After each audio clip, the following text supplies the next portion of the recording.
할렐루야. 여러분 추석 잘 보내셨습니까? 추석 잘 보냈어요? 용돈 좀 받았습니까? 한턱 내셔야지.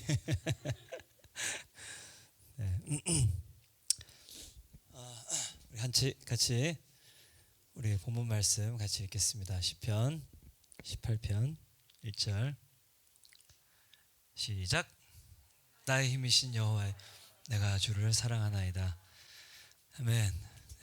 이것은 다윗이 쓴 시편을 우리가 계속 묵상하고 있습니다.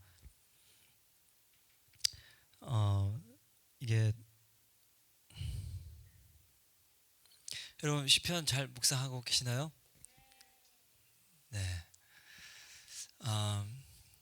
다윗이 이제 그 사울에게 한 10년, 최소 10년, 그리고 15년, 많게는 15년, 그 정도까지 이제 쫓겨요. 그리고 10년 동안 쫓기는 생활을 한다는 거 한번 생각해 보세요. 10년 동안. 10년 동안 쫓기면서 이곳저곳을 계속 왔다 갔다 하면서 이제 나중에 왕이 되죠.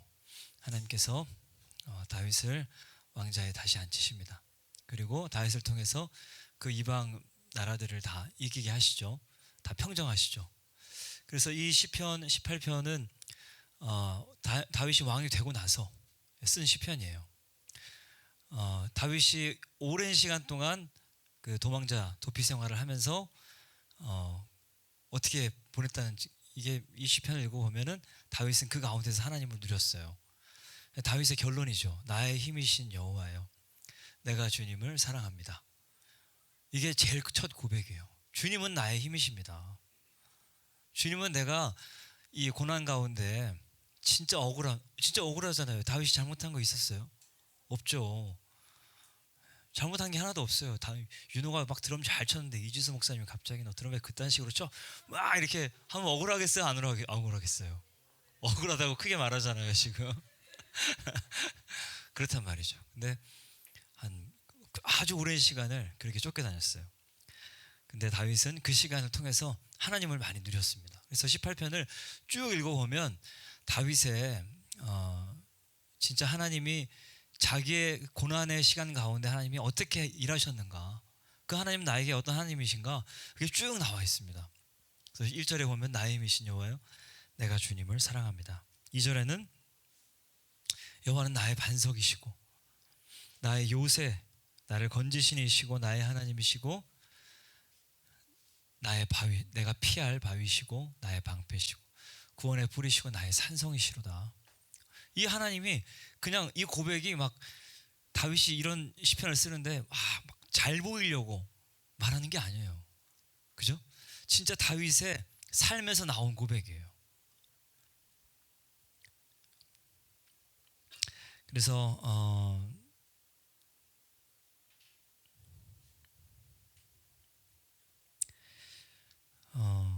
지금 이제 우리가 이제 24년이 얼마 남지 않았습니다. 그리고 지금 우리에게, 지금 이 시대를 사는 우리 그리스도인들의 가장 간절한 바람은 주님이 오시는 거예요. 여러분은 어떤 바람이신지 모르겠어요. 주님이 오시는 거예요. 주님이.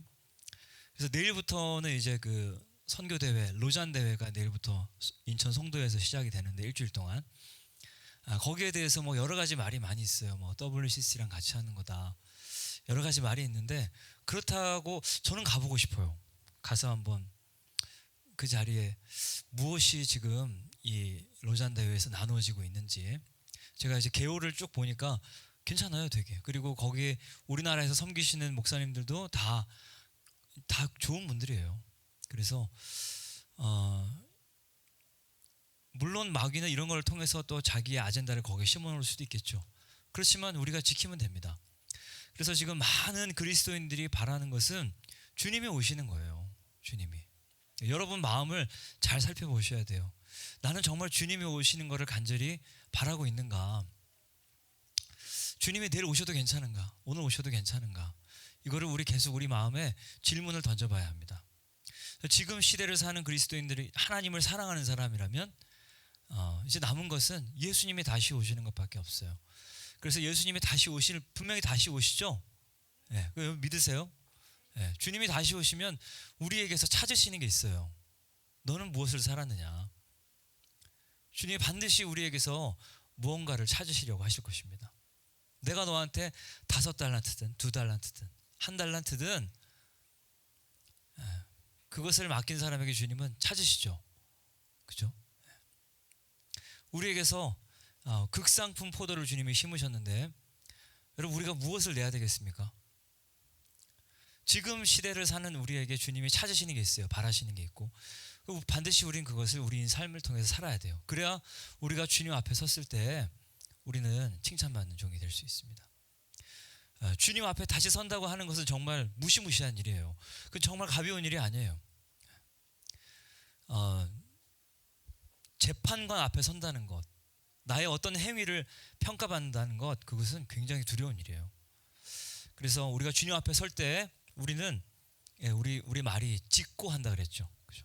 둘러서 말할 수 없어요. 나의 어떤 행위를 포장할 수 없어요. 주님의 생명책에 다 기록이 돼 있고 우리 주님 앞에 딱 섰을 때 그 진리이신 주님 앞에 우리는 아무런 거짓말을 할 수 없습니다. 우리의 삶을 다 직고하게 될 거예요. 그런데 그럼 난 죽었다, 난 큰일 났다 이제. 여러분 그런 생각 드시는 분 있으시죠? 저를 포함하여. 그러면 뭐 해야 되냐? 회개해야 돼요. 회개. 우리 주님의 생명책에서 그 책에 있는 기록된 무언가를 지울 수 있는 사람은 아무도 없어요. 무엇이 그것을 지울 수 있겠습니까? 그런데 우리가 회개하면 그게 지워진다는 거예요. 회개하면. 그러니까 회개는 어마어마한 축복이에요. 회개는 우리 주님 오실 때까지 계속해야 될 축복입니다. 그래서 이 시편 18편을 통해서 다윗이 진짜 고난 가운데 이 원수가 자기를 다 둘러쌌어요. 그리고 한번 봅시다. 3절 4절에 보면 사망의 줄이 나를 얽었다. 죽음의 줄이죠. 줄로 묶여 있는 거예요. 죽음이라는 줄로. 불의의 창수, 죽음의 거대한 물, 이게 나를 덮쳤다. 쓰나미 같은 거 보면 무시무시하죠. 천천히 오잖아. 이렇게 천천히 오는데 집이 쓸려가고 차가 떠내려가고 어마어마하거든요. 그거는 나를 두렵게 했고 5절에 스올의 줄, 이거 스올이라는 건 이 지옥이라는 거예요. 그 줄이 나를 두르고 사망의 올무가 내게 이르렀도다. 그런 가운데 다윗의 진짜 자기의 삶이었죠. 그죠? 여기 보면은 17절에 보면 이렇게 말합니다. 17절 나를 강한 원수가 나를 죽이려 하는 원수는 약하지 않아요. 나보다 강하기 때문에 내가 하나님이 필요한 거거든요. 그들은 나보다 힘이 세기 때문이로다. 그들은 나보다 힘이 세요. 그렇죠? 나보다 힘이 약하면 내가 하나님 부를 필요 있어요? 형원이가 나를 막 쫓아온다. 내가 거기서 하나님 불러요? 안 부르지. 가지고 놀지 뭐. 이렇게 돌리고 뭐 넘어뜨리고 막 던지고 막 그러죠? 여유 있죠.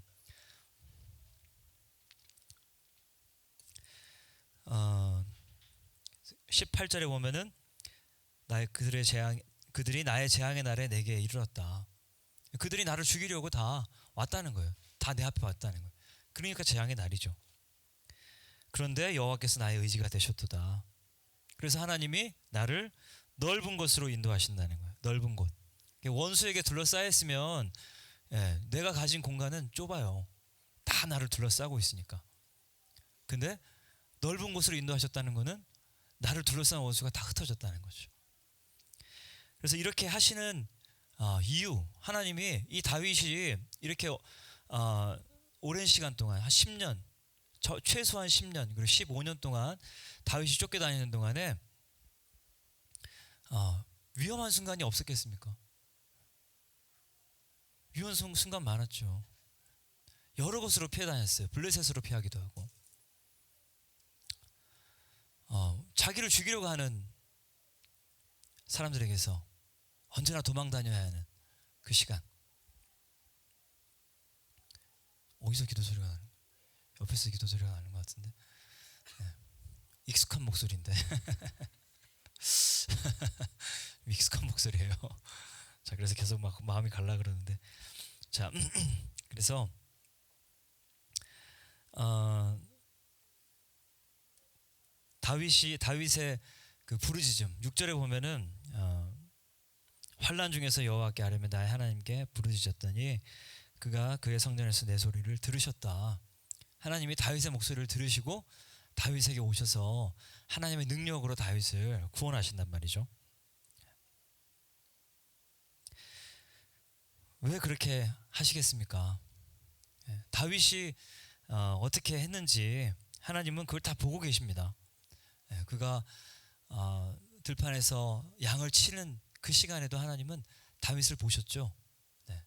그래서 그때 그 다윗을 보고 하나님이 이스라엘의 주권자로 삼으셨다. 그렇게 말씀하신단 말이죠. 우리의 모든 일상을 하나님 다 보고 계십니다. 다윗이 고난 중에 억울한 가운데 쫓겨다니는 중에도 주님이 다윗이 어떻게 하는지를 다 보십니다. 20절에 보면은 여호와께서 내 의를 따라 상 주시며 내 손의 깨끗함을 따라 내게 갚으셨다.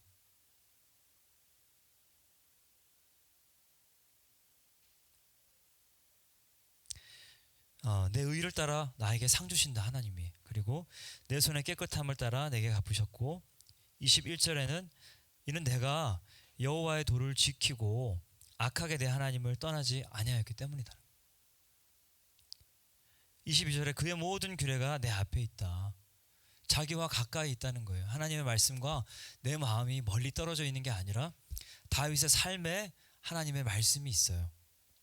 그의 마음에 하나님이 가까이 있어요.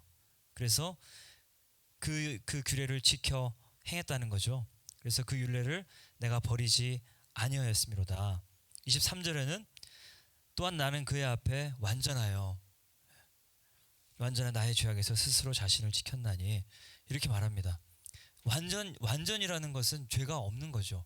아까 의로운 것도 내 의를 따라 내게 갚으셨다 말씀하시는데 의롭다는 거, 완전이라는 거는 와, 사람이 완전할 수 있습니까? 근데 성경에서 말하는 완전은 뭐예요? 성경에서 말하는 완전은 성령을 따라서 하는 거, 그리고 그 말씀을 지켜 순종하는 거. 오늘 내가 주님이 오늘 하루를 사는데 예전에 이혜경 목사님이 자주 하셨던 비유죠. 오늘 하루를 내가 어떻게 사느냐. 오늘 하루를 살아가는 데 있어서 나에게 말씀으로 도전하는 여러 상황들이 있을 수 있는데 뭐 많아봐야 뭐 한 3번, 4번 이렇게 될 수 있다는 거예요. 하루는 학교에서 이렇게 친구랑 지내는데 친구가 갑자기 나를 조금 열받게 하네. 아, 얘를 사랑해야 돼 말아야 돼. 막 고민하는데 주님이 야, 내가 너도 사랑했는데 너도 걔 사랑해야 되지 않겠니? 아, 그래야죠 주님. 그럼 지나가요. 그죠? 계속 그 막 꼴보기 싫은 사람이 나를 계속 막 이렇게 순서 지키면 줄 쫙 서가지고 나를 시험에 들게 하는 건 아니잖아요. 오늘 하루 동안에 내게 시험 드는 말씀으로 말씀 아닌 것으로 나를 흔드는 그런 상황들, 문제들, 그게 나를 덮쳐올 수 있지만 많지 않아요. 그거를 내가 그 상황들 앞에서 내가 말씀에 순종하고 말씀을 지키면 그 하루는 나에게 하나님 앞에 내가 완전한 하루가 된다는 거예요. 말씀을 지켜 행했으니까. 다윗은 그렇게 살았다는 거죠. 그 말씀을 지켜 행했다는 거예요. 다윗이 정말 그렇게 했습니까?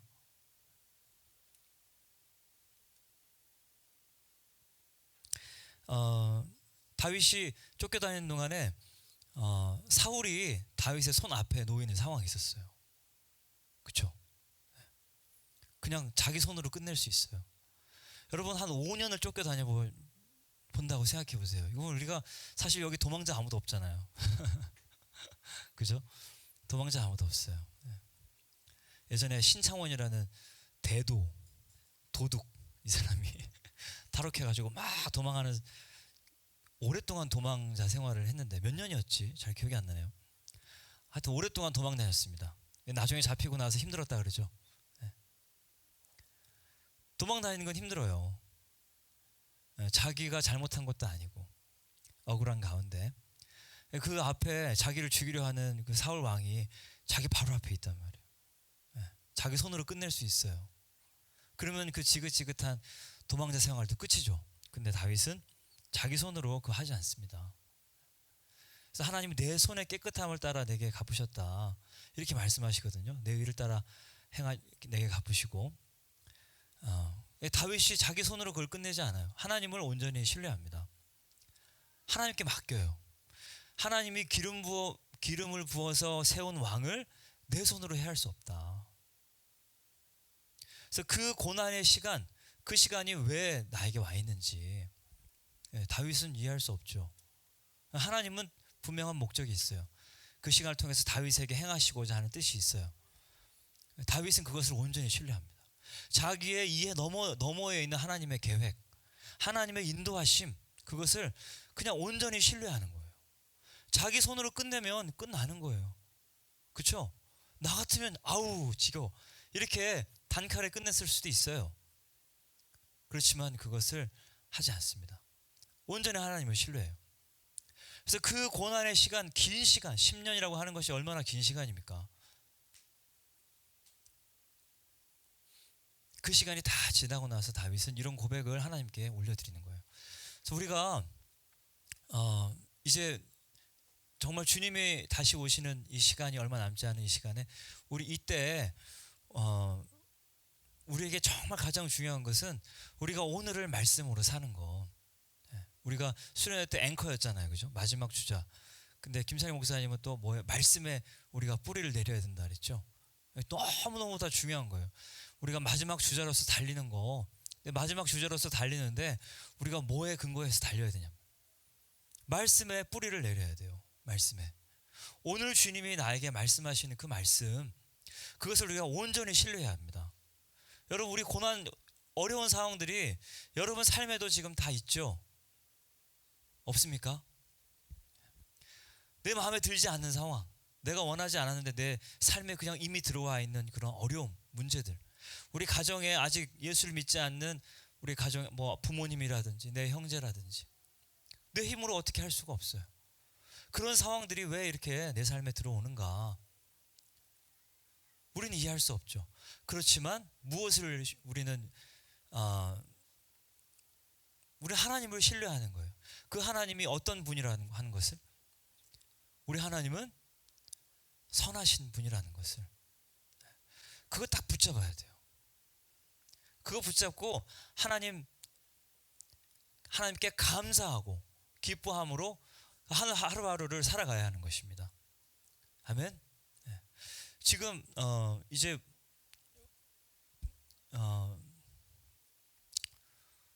언제 주님이 오실지 우리는 아무도 몰라요. 그죠? 네. 아무도 모릅니다.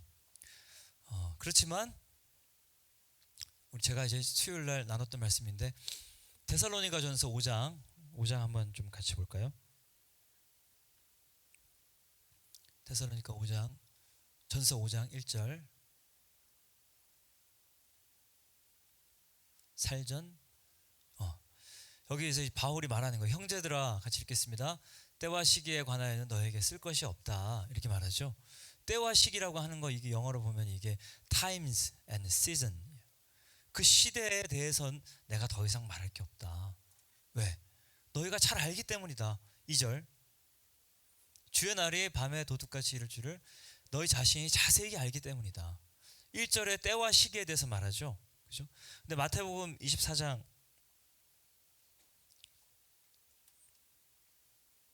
거기에 보면은 잠시만요. 24장 36절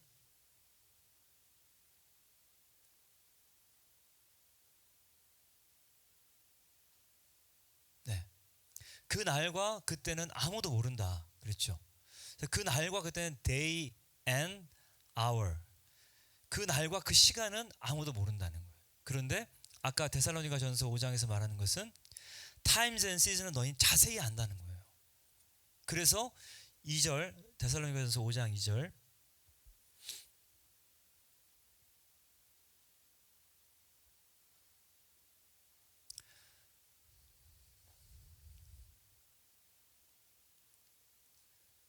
데살로니가전서 5장 2절 네. 주의 날이 너희가 자세히 알기 때문이라. 근데 3절에 보면은 주의 날이라고 하는 것은 주님이 다시 오시는 날이에요. 주님이 다시 오시는 날이에요. 근데 도둑같이 온다고 하죠. 도둑.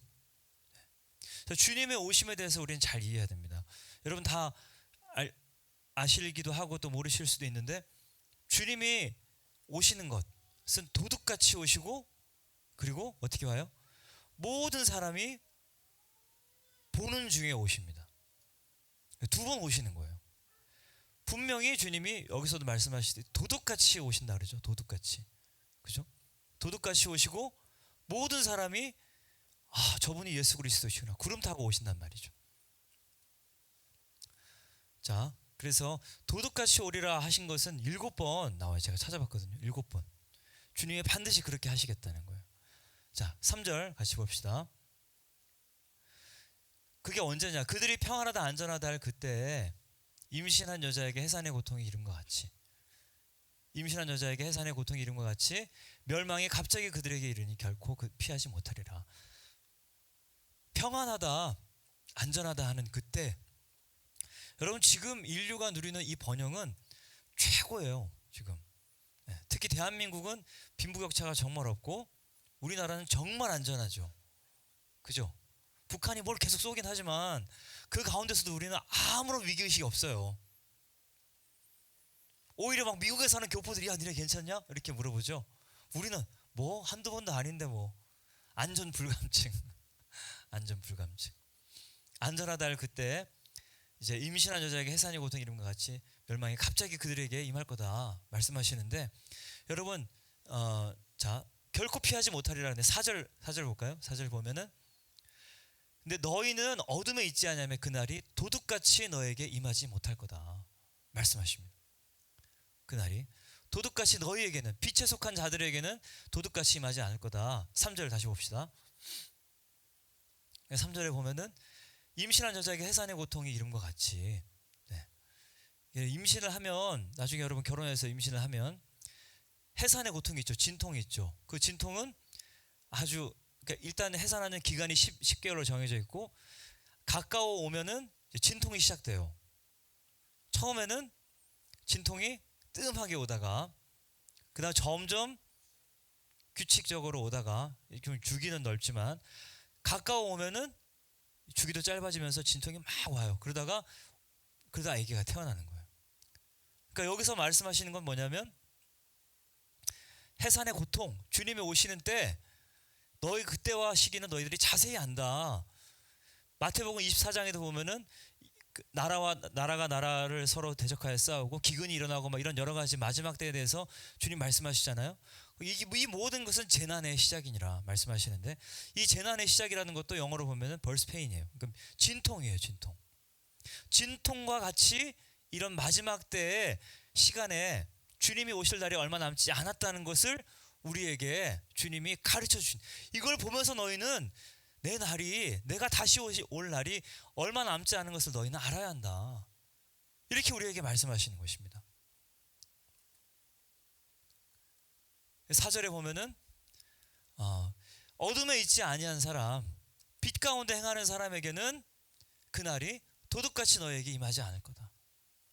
어둠에 있는 사람들, 그리스도인이지만 어둠에 있는 사람들, 그리고 세상 예수 그리스도를 믿지 않는 세상의 많은 사람들, 그 사람들에게는 어떻다는 거예요?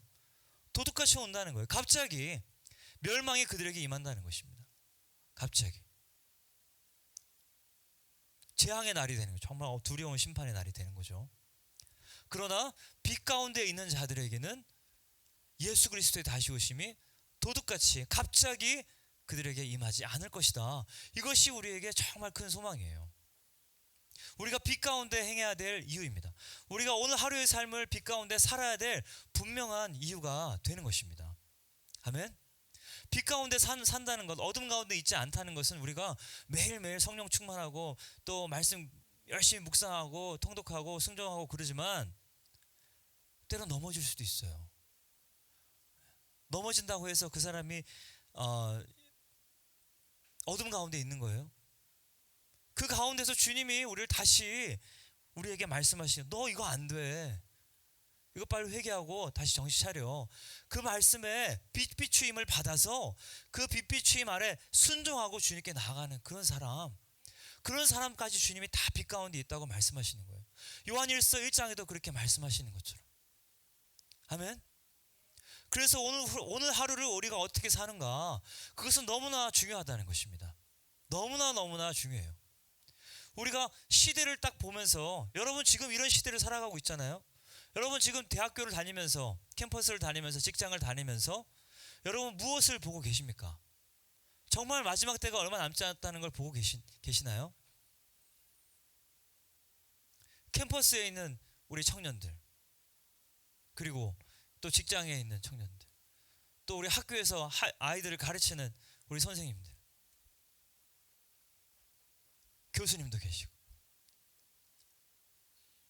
그리고 지금 우리나라에서, 그리고 전 세계적으로 일어나는 여러 가지 많은 일들, 이런 것은 결코 우연이 아니에요. 결코 우연이 아닙니다. 마귀도 자기의 날이 얼마 남지 않은 것을 분명히 알아요. 우리보다 사실은 더 잘 알 거예요. 그래서 자기의 마지막 때, 그 마지막 날, 자기가 지옥에 처박히는 그날이 오지 않기를 바라는 게 당연한 거 아닐까요? 그렇죠? 그것을 위해서 마귀가 무슨 짓이든 서슴지 않을 것입니다. 그는 악이기 때문이에요. 어떤 악한 방법이든 동원할 거예요.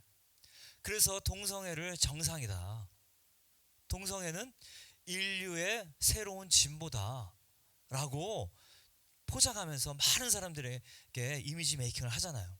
그죠? 아주 잘생긴 남자가 동성애자예요.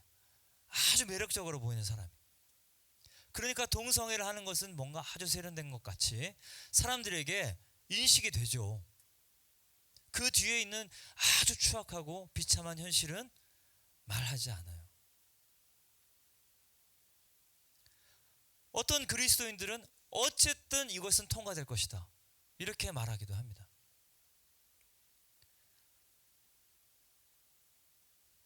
주님이 마지막 때가 되면, 마지막 때는 노아의 때와 같고 롯의 때와 같을 것이라 그러셨죠. 그렇죠? 그렇지만 롯의 때와 같이 그 소돔 성에도 많은 사람들이 그 죄악 가운데 빠져 있었지만, 롯과 같이 그 죄악 가운데서 온전한 사람도 있었어요. 노아와 같이 온 세상이 다 죄악 가운데 빠져 있었지만 노아와 같이 완전한 사람도 있었어요. 우리는 어떻게 해야 되겠습니까? 여러분은 어떻게 하시겠습니까? 그 생각이 주는 것은 우리로 어떤 패배의식 아래에서 출발하게 만들어요. 그러나 분명한 것은 우리가 서 있는 토대는 그리스도께서 악의 권세를 다 밟으시고 승리하셨다는 거예요. 우리의 모든 싸움은 여기에서 시작합니다. 우리는 예수 그리스도로 말미암아 새롭게 태어난 그분의 교회이기 때문입니다. 우리의 모든 싸움은 승리 위에서 출발해요. 그래서 제가 저번에도 한번 말씀드렸듯이 그 다윗의 금신상 거기에 나온 것처럼 지금 마지막 때는 어떤 시대라고요? 전체주의와 자유민주주의, 이것이 공존하는 시대에 뜨인 돌이 발을 친다는 거예요. 이 굉장히 중요한 사인이에요. 그래서 우리나라도 차별금지법이 통과될 수도 있어요. 그렇죠? 교회가 아무리 이 차별금지법이 정말 위험한 법인데 교회가 다 잠자고 있으면, 10월 27일 날 그래서 광화문 서울에서 200만 명이 모이자 하는데 여기에 2만 명밖에 안 모인다면 한국 교회는 끝이에요. 차별금지법 통과될 겁니다. 차별금지법 통과시키려고 하는 많은 의원들이 다 보고 있을 거예요. 얼마나 모이나 보자. 한국교회 살아있나 한번 보자. 다 주시하고 있을 거예요. 그런데 2만 명 모인다. 오케이, 추진합시다. 이렇게 나오는 거예요. 자, 그러면 차별금지법이 통과되었다 칩시다. 통과되면 끝이에요? 통과돼도 끝 아니에요. 우리는 계속 싸울 거예요. 아멘? 차별금지법이 통과됐다고 해서 우리나라 끝나지 않습니다. 그리고 우리 싸움도 끝나는 거 아닙니다. 주님 오실 때까지 싸우는 거예요. 아멘? 그들은 법으로 복음 전하지 못하게 하고 동성애에 대해서 포장하는 말 하게 하고 그렇게 하겠지만, 그런 어려운 상황, 그런 고난, 이것이 한국 교회를 쫙 이렇게 둘러가지고 다윗이 원수들에게 둘러싸인 것처럼 한국 교회가 그렇게 둘러싸인다 할지라도 어떻게 해요? 다윗처럼 하나님 말씀을 가까이 두고 그 말씀을 지켜 순종하고 그 말씀, 그 하나님을 의지하고 하나님을 부르짖을 때 주님이 그 정말 어려운 가운데서 하나님의 살아계심을 그 종을 통해서 보이실 거예요. 아멘. 그것이 우리의 소망이고 그것이 우리 모두의 삶이 되어야 합니다. 우리 모두의 결단이 저는 되어야 된다고 믿습니다. 그래서 우리 같이 기도했으면 좋겠습니다.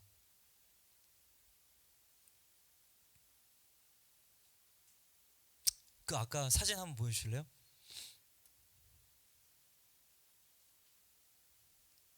네, 이게 그 이종란 선교사님이 그 루안다 가서 찍어 올린 사진이에요. 블러드문이에요. 블러드문. 우리나라에서는 못 봐요. 못 봐요. 근데 저기서는 이제 이렇게 다리 뻘겋게 됐죠. 누가 칠한 게 아니거든요. 뽀샵으로. 진짜예요. 자, 성경에 보면 주의 크고 두려운 날이 이르기 전에 달이 핏빛같이 변하고 해가 검게 변한다. 이 말씀이 있어요. 근데 이제 이게 아주 중요한 사인으로 하나님이 사용하시는 거, 그거는 이제 그 이스라엘의 절기가 있잖아요. 거기 보면은 6월절이 있고 마지막에 장막절이 있는데 6월절과 장막절 그리고 또 그 다음 해에 6월절과 장막절 2년에 걸쳐서 총 4번 이스라엘의 절기와 정확하게 맞아떨어지는 블러드문이 있어요. 신기하죠? 6월절과 장막절 6월절과 장막절 이렇게 4번 블러드문이 뜨는 때가 있습니다. 그게 2014년 15년이 있었어요. 이제 그게 다시 그걸 테트라드라고 하는데 그게 다시 테트라드가 일어나려면 한 500년 후에야 가능하다고 하죠. 마지막 주님 오시기 전 마지막 테트라드일 수 있습니다. 거라고 저는 그렇게 믿어요. 그래서 저렇게 블러드문을 보면 말씀이 떠오르죠.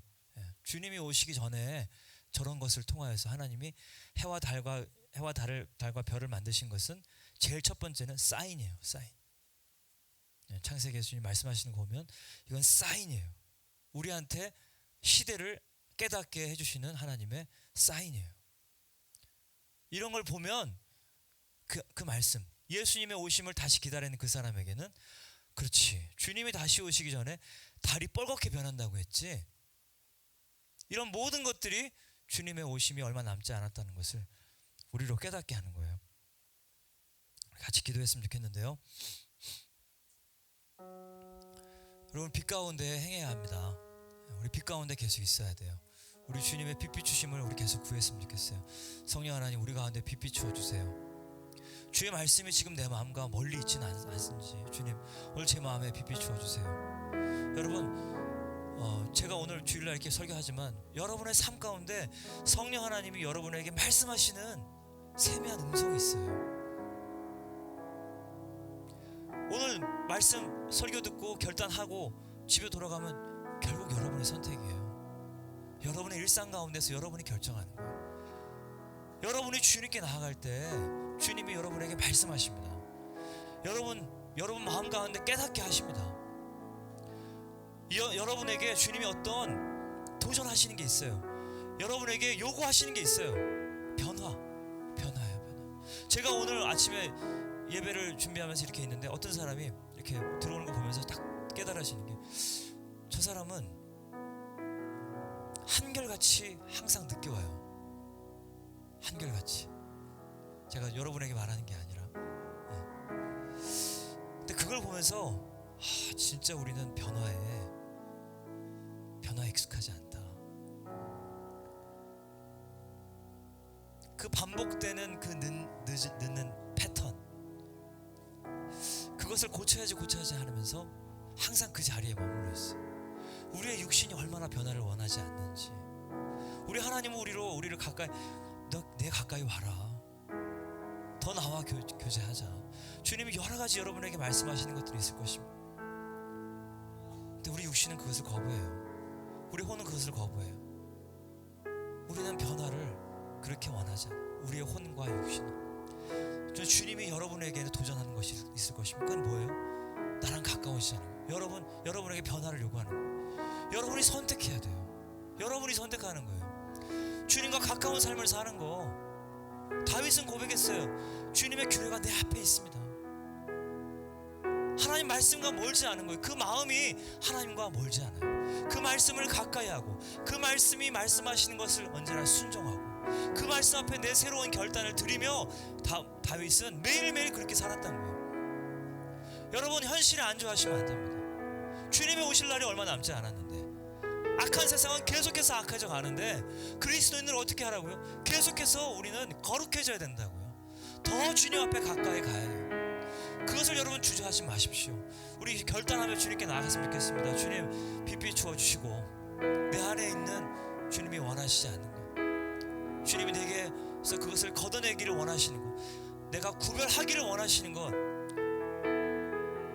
주님, 거기에 내가 내 마음을 온전히 결단하여 드리고 그것과 구별하고 거룩하신 주님과 더 가까워지도록 오늘 우리에게 기름 부어 주시옵소서. 내 결단에 기름 부어 주시옵소서. 빛 비추셔서 그것을 깨닫게 하여 주옵소서. 우리 함께 기도하며 나아가시겠습니다.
그래서 어려운 상황들, 여러분, 그 어려운 상황들이 우리를 지금 이 자리에 오게 하는 거예요. 어려운 상황이 없으면 하나님 찾지 않습니다. 우리 한국교회가 지금 다 이렇게 부흥하고 1000만 한국교회 이루고 화려한 건물과 많은 돈과 많은 교인들을 확보하니까 하나님 별로 필요로 하지 않아요. 여러분 각자의 삶 가운데 여러분 가정에 어려움이 있는 거 여러분 감사합시다. 여러분의 학업과 여러분 또 진로와 여러 가지 이런 어려움이 있는 거 여러분 감사합시다. 주님이 다윗에게 어려움을 주셨잖아요. 하나님은 다윗이 오래 쫓겨다니는 있는 그 10년 혹은 15년 아주 그 긴 시간 동안 주님은 다윗을 계속 짓고 계셨어요. 그 안에 있는 사울을 뽑아내시면서 다윗 안에 있을 그 사울의 완악함, 순종하지 아니함, 하나님을 믿지 않음, 온전히 신뢰하지 않은, 하나님을 의지하지 않은, 하나님을 부르지 않는 그 육신대로 행하는, 자기의 힘 있음을 의지하고 그것으로 살아가는 다윗 안에도 있는 사울의 그 모습들을 뽑아내시고 있는 거예요. 여러분, 그래서 우리는 이 고난의 시간을 통해서 우리는 반드시 하나님이 우리 이 고난을 통해서 우리 삶 가운데 목적하신 바가 이루어지기를 바라야 합니다. 이 고난의 시간이 우리 인생 가운데서 헛되이 흘러가면 절대로 안 되는 거예요. 하나님 우리 가운데 고난을 그냥 주시는 게 아니에요. 반드시 하나님 목적하시는 바가 있어요. 아멘. 그래서 여러분, 그 가운데서 우리 하나님 온전히 신뢰하고, 주님 이 시간을 통하여서 내가 주님을 더욱 신뢰하게 하시고 더욱 온전히 하나님 말씀을 오늘 하루하루 살아가며 붙들며 살아가게 하시고, 주님을 신뢰함으로 우리 가운데 주님이 주의 일을 행하시옵소서. 주님이 하시고자 하시는 그 일이 내 삶 가운데 이루어지게 하옵소서. 우리 함께 주여 부르짖고 기도하고 마치겠습니다. 기도합시다. 주여, 아버지, 오늘 정말 주님 온전히 신뢰하고 주님을 나아갑니다. 아버지, 우리가 있었고, 아버지, 우리가 의도하지 않았고, 우리가 원하지 않았지만 내 삶에 들어가고 내 상황을 들어가고 내 삶에 들어가고 주님 내가 의도한 것이 아무런 상관이 없습니다. 주님의 삶에 살아가고 있게 하는 그 모든 상황들, 그 모든 상황들 주님 부끄러지 않은 부끄러지 않은 아버지, 그 모든 상황들 주님 내게 바랍니다. 나는 주님을 부탁하고 주님 그 모든 상황들이 나를 도와주셔서 주님 말씀합니다. 주님 그 고난의 시간을 통해서 주님의 우리에게 약속하신 바, 주님의 고난을 통해서 우리가 하나님의 주님 받아가시고 하나님을 신뢰하지 않고 자기를 위해서 받아가시고 정말 겸손하신 마음으로 하나님을 의지하고 하나님을 붙들고 나아가는 그 도와주시고 온전히 말씀으로 그런 사람이 되게 하고 우리가 진도하는 사람이 이 고난의 시간을 통해 내게 주신 시간을 그 고난을 통해서 하나님을 이렇게 하고 하나님을 통해서 하시고자 그 일을 위해 내가 준비하고 내가 준비하는 것입니다. 내가 통해서 내가 주의 삶을 나아가며 준비하는 것입니다. 주님 나를 부르시며 주님을 통해서 하나님 주님의 나라를 부르시옵소서. 주님의 나라를 부르시옵소서. 우리 인생 가운데 주님을 주셔서 주님의 목적하신 바 우리 인생 가운데 반드시 이루어지도록 주님 행하시옵소서. 주님 온전하신 마음으로 이 모든 시간을 통해서 주님 말씀을 의지하고 말씀을 붙들며 주님 앞에 온전히 신뢰하며 감사하고 기쁨으로 나아가오니 주님 오셔서 주님을 행하시옵소서. 아버지, 주님을 행하시옵소서. 우리를 통해 주님 영광을 받으시옵소서. 이 모든 시간 고난을 겪는 사람을 통해 그 가정의 문을 열게 하시고 그 학교의 문을 열게 하시고 주 가사를 문을 열게 하옵소서. 주님 그 가사를 통해 그 도시와 그 나라와 그 나라를 열게 하옵소서. 주님 우리 인생의 삶을 그렇게 부으셨사오니 우리 인생의 삶을 통해 반드시 하나님의 뜻이 그렇게 이루어질 것을 주님 이름으로 선포합니다. 주님 감사합니다. 주님 감사합니다. 하나님 감사합니다. 우리에게 우리가 지금 살아가는 이 시간에 살게 하셔서 감사합니다. 악이 너무나 악해져 가고 있는 이 시대이기 때문에 주님도 지금 바쁘시게 일하시며 더욱 거룩한 세대를 일으키시고 우리 가운데 계속 진리의 빛을 비추셔서 악은 모양이라도 버리게 하시고 우리 하나님 예수 그리스도를 닮은 거룩한 주의 교회들로 지금 세우고 계시니 감사합니다. 그래서 우리는 어떠한 상황 가운데서도 하나님을 신뢰하는 것, 하나님을 의지하는 것, 그것에서 떠나지 않겠습니다. 그 하나님을 이 상황 때문에 하나님을 원망하지 않겠습니다. 내 뜻보다 내 생각보다 높으신 그 주님, 내가 목적하는 것보다 더 완전한 목적을 가지고 계시며 그것을 우리 한 사람의 인생에 이루고자 하시는 그 주님, 그 주님의 뜻을 온전히 의지하고 내 오늘 하루를 감사로 기뻐함으로 우리 주님 의지하며 따라가겠습니다. 성령을 붙들고 오늘 우리에게 주시는 그 말씀 가운데서 하나님 만나기를 간절히 우리가 사모하며 그 말씀을 먹고 마시겠습니다.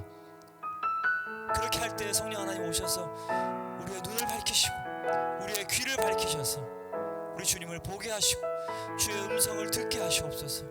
우리가 어디에 있든지 그곳이 지성소가 되게 하시며 그곳에서 우리에게 말씀하시는 것을 우리가 듣고 순종하여 우리가 있는 모든 곳에서 직장과 가정과 사업들, 우리가 만나는 사람들 어디에 있든지 그곳에서 우리 하나님의 나라를 펼쳐내는 주의 청년들이 되게 하옵소서. 주님 감사합니다. 우리 가운데서 계속해서 쉬지 않으시고 그 일을 이루어 가시는 주님을 찬양합니다. 주님께 모든 영광과 감사를 올려드리며 예수 그리스도의 이름으로 기도합니다.